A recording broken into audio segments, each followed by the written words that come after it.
Welcome back to the Scurv podcast. We have Professor Vibrant Issa White, who wants to make a few statements that we heard in the chat room of the Muslim Street talk show we host every week.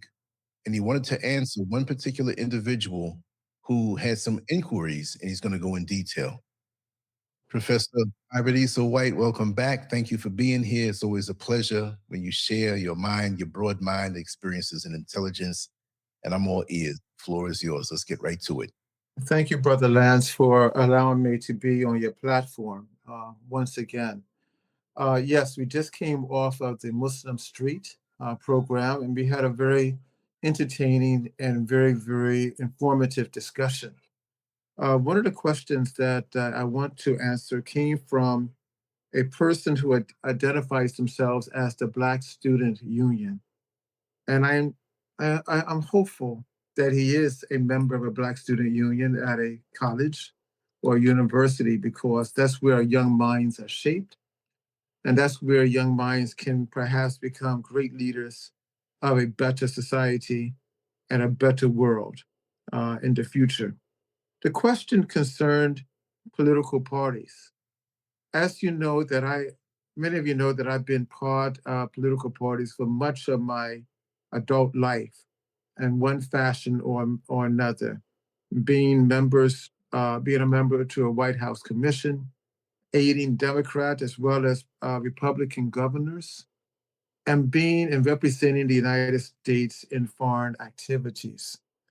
The point is that, can Blacks truly be represented within the two-party system, be it Democrats or Republicans? As it stands now, no. Both parties are two wings of the same bird.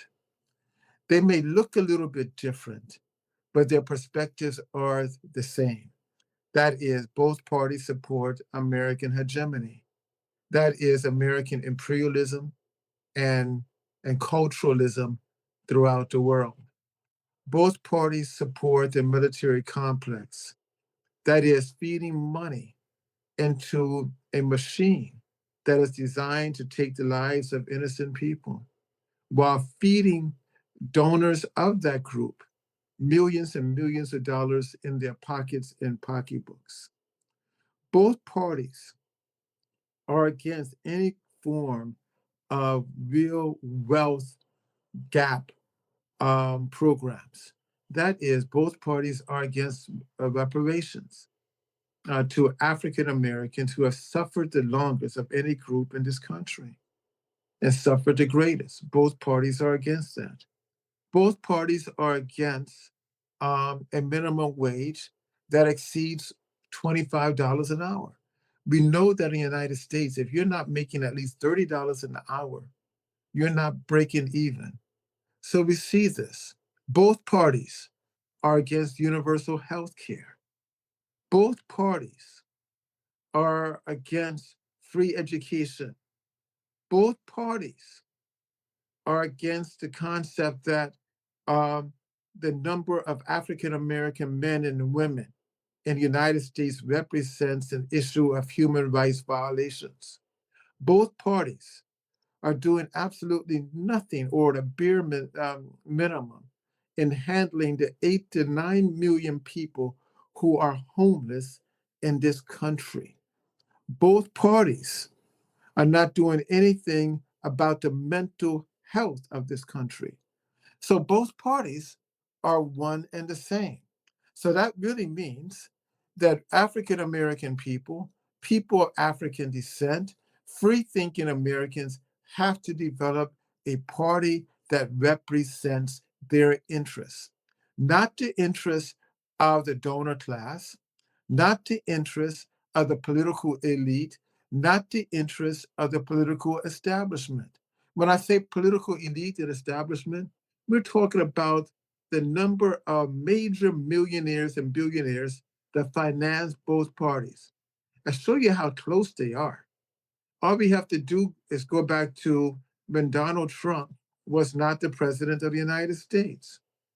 When he was a regular citizen, He gave money to both parties.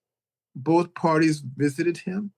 Both parties liked him, and individuals courted him for friendship, no matter if they said they were on the left or the right. So, therefore, we have to have an organization, a party that represents our interest.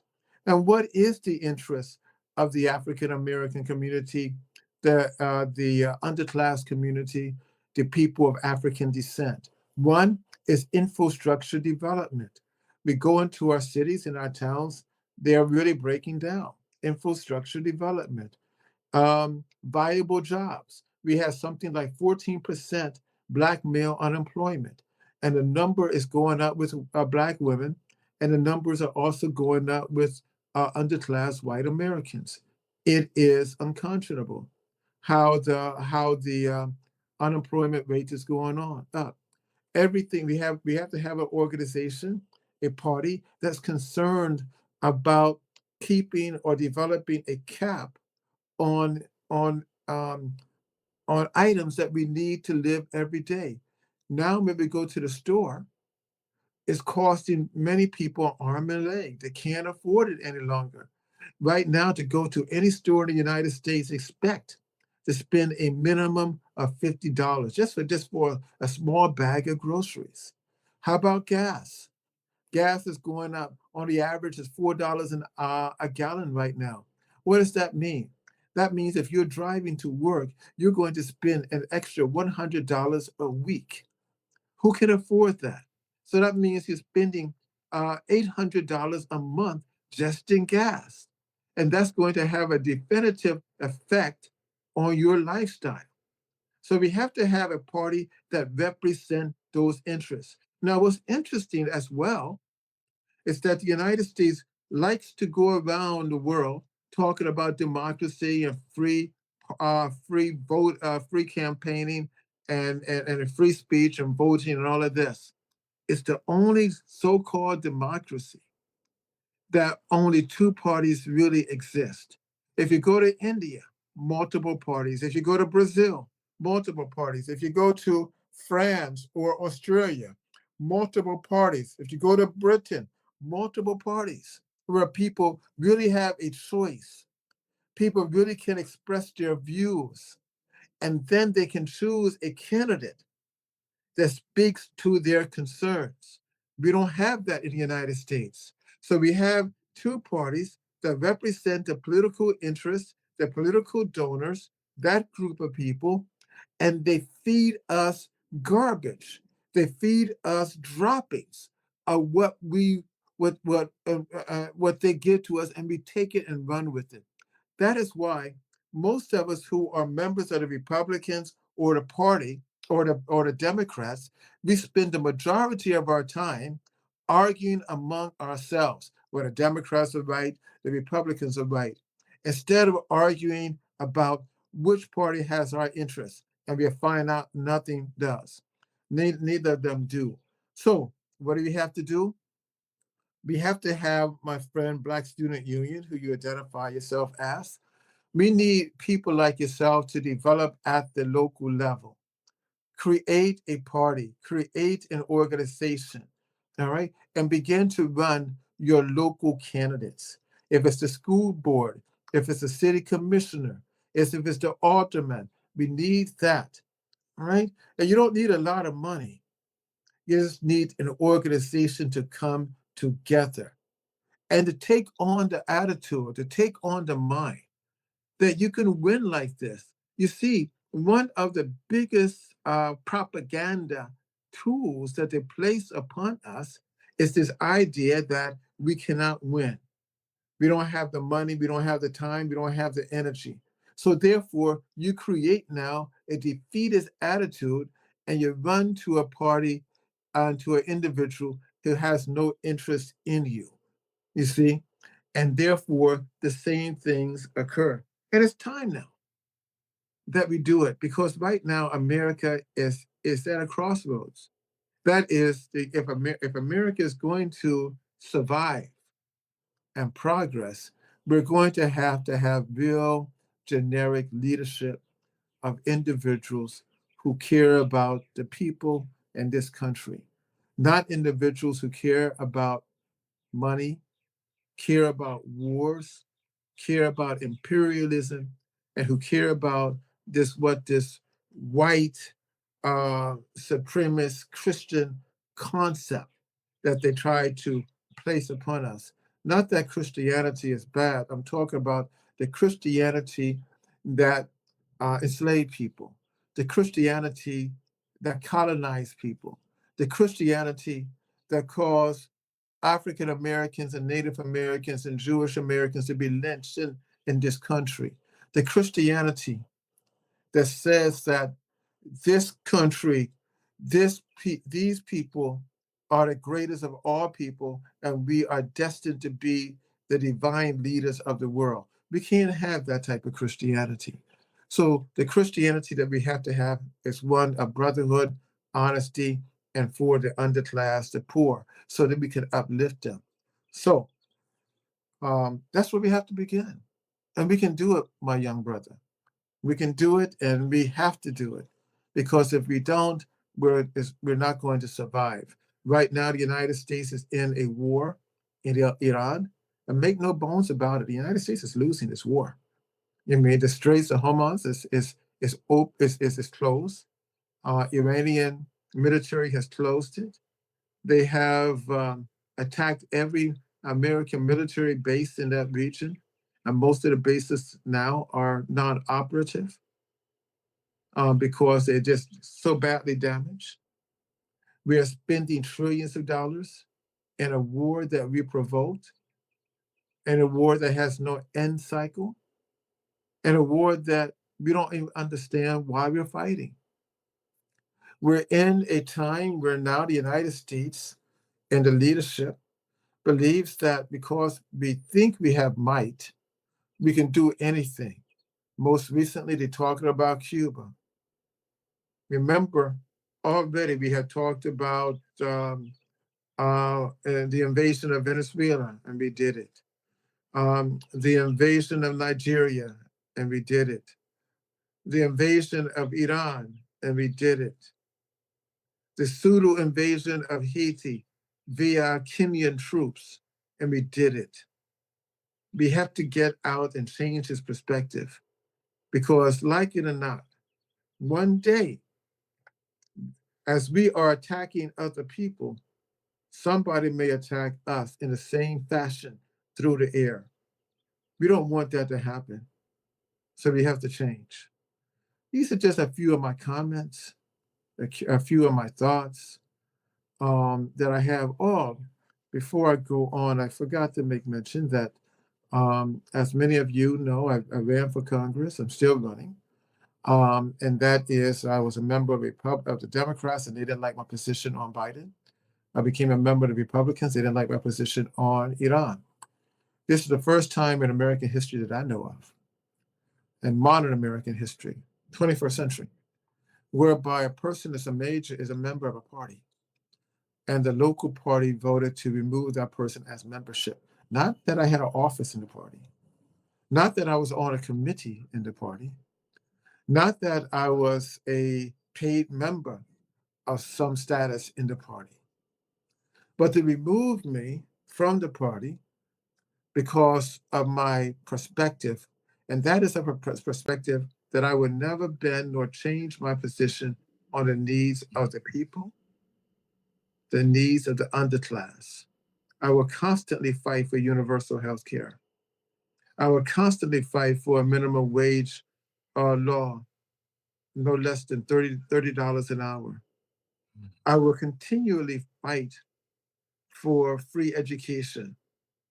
And I will continually argue and push for the closing of the majority of the 900 military bases that we have in the country, in the world. And I will always fight for reparations. With these things, the political elite of both, especially the Republicans, titled me as a communist, titled me as a Black Muslim extremist terrorist, titled me as a person who supports the Muslim Brotherhood, titled me as a person who supports Sharia law, titled me as a person who wants to kill Netanyahu. Every element, every negative attribute they could put on my name, they did. But that is right because someone once said, you can tell a man the strength of a man by the strength of his enemies. And I have a lot of major enemies. And not long ago, a political magazine stated that I was the most dangerous uh, politician and candidate in Florida who's running for an office. Dangerous by the fact that my views are different and I will not break my rules or bend my rules, and that the majority of the American people will believe in me and my views as long as they see that I'm on point and I'm in the race. So thank you. Thank you for allowing me to talk to you. Thank you for the Scurry podcast, the Scurv podcast. And together we'll win. Yes. Freedom always, and nothing will stop us. Together, we're more powerful than any bombs that the Yes, other we are. side may have. Thank you. May God You're bless you. welcome, brother. Bless all of Yes, I us. just want to say I appreciate you and all the years that we've known each other. You've been a great man of integrity, never wavering. So these attacks on you are confirmation of you actually being right in your conviction Mhm. because there's nothing underhanded about you. And I know you personally, countless times that you've been to my home in Orlando and the multitude of people of integrity that I've met through you. You're a quality person, quality father, husband, neighbor, and you would be that as a politician. But you already hold a high office of being able to embody leadership because you're a natural born leader. And there's so much more that I can say. And I just want to say thank you. Thank you so So much, thank brother. you. Thank you. Yes. I'm glad that you have on. Please donate to us because when you're independent like I am, and when you're standing on truth, they would do everything in their power financially.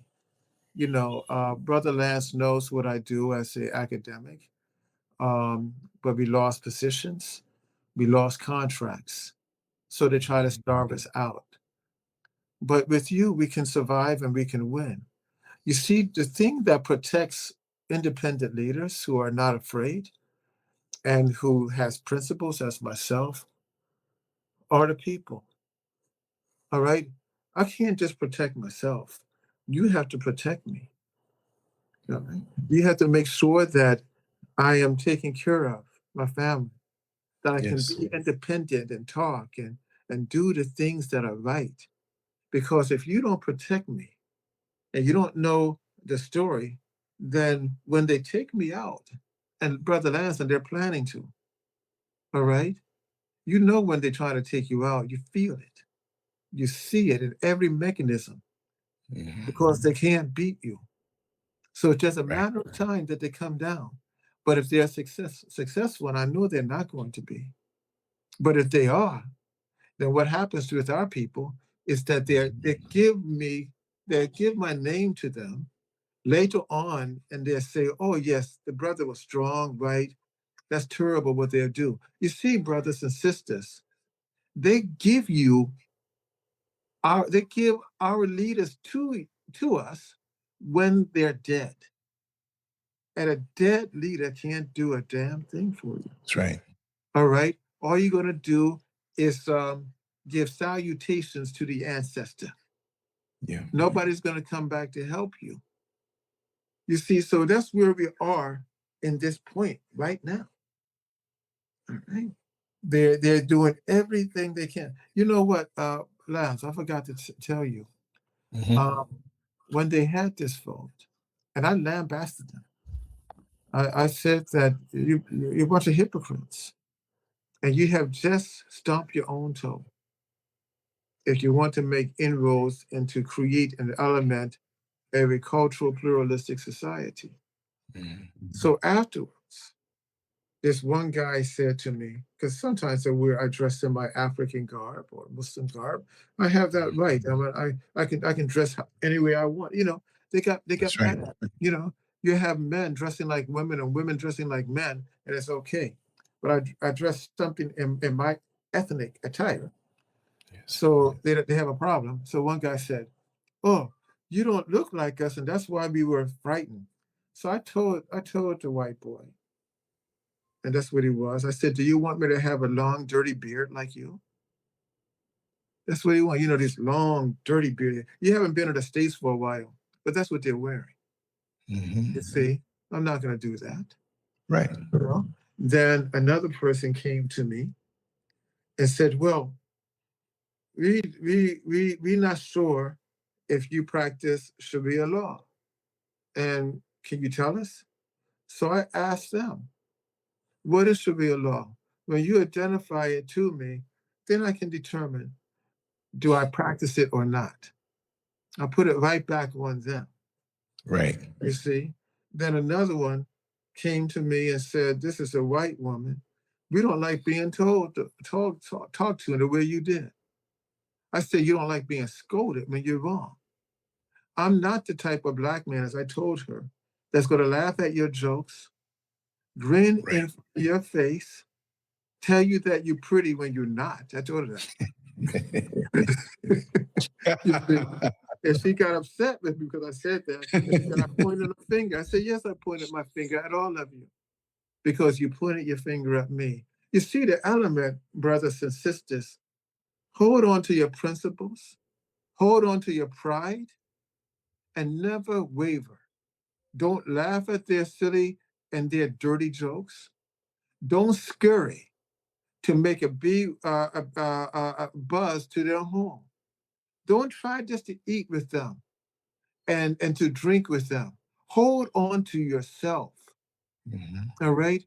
And they may not like you. That's okay, but they will respect you. And that's what it's all about, respect and That's right. influence, and then power. If you do everything else and you just become a tool for them, when something happens, they will drop you like a hot cake. Yes, they will. Right? And like a brother said, John Henry Clark, we don't have no friends, we just have interest. And keep that in mind.